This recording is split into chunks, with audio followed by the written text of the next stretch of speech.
Good morning, everyone. This is Prajapati, and I welcome you all into our virtual class. The tense chapter is completed now, and the last exercise we have to discuss of the tense. So let us see on the last page, exercise number E. That is, take the correct options.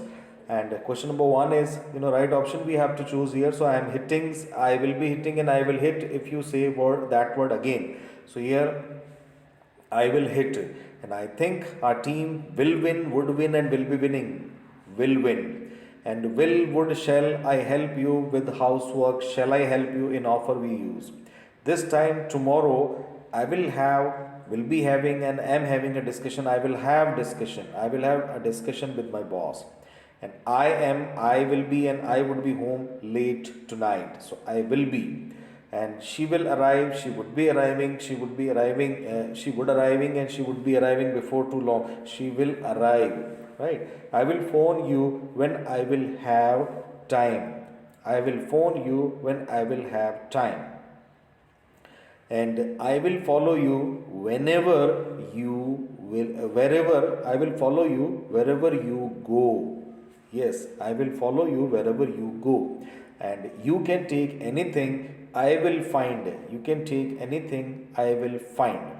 And she is upset, would be, will be upset. So she will be upset when she finds out what you have done. So the right answer will be she will be upset.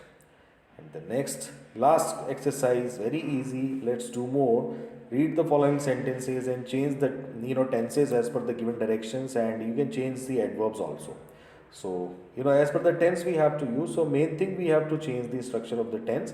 Like I will be writing my exam this time tomorrow. So here past continuous we have to change this. So past continuous will be I was writing my exams, right? That time, and the yesterday also you can write the past adverb. He will be waiting for us. So change into present continuous. He will be waiting for us. Change present continuous. He was waiting for us. Present continuous. Sorry, he is waiting. Sorry, he is waiting. Present continuous. And I know this. Simple past V2. So this will be I knew this, or that we can write here. He will have thought about this. Change into present perfect. So he has thought about this. She has thought about this. Present perfect, has a plus third form.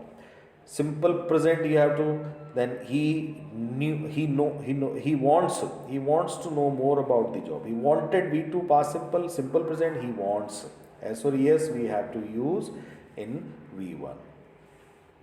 I am leaving for England tomorrow. Change into future continuous. So I will be leaving for England tomorrow. I will be leaving. Future continuous. And the last, change into simple past. She had not thought about that. That means simple past. She did not think. Did not think. Because did is the negative sense, because had not. So we have to make negative not, and then after V1 again, because with the did we have to use V1. Okay. So these two exercises in today's homework you have to do, and the chapter is completed now, students, and this is the last recap of the entire chapter. Tenses, simple, perfect continuous, and perfect continuous. That means all present simple, past simple, future simple, present perfect, past perfect, future perfect, present continuous, past continuous, future continuous, and present perfect continuous, past perfect continuous, and future perfect continuous. These are the symbols and the clues why we use the tense. Actually, in this chapter we understood and we have learned that why we use a particular tense at a particular place. This is to express habits, general truths, repeated actions, and unchanging situations, right? To express an actions that started in the past and continues in the present, to express an action that is not completed, and to express an unspecified time. Okay. So this is the chapter is completed now. In our next class, students, we'll continue with another chapter, and don't forget to do the homework as well. Okay, thank you so much. Bye bye.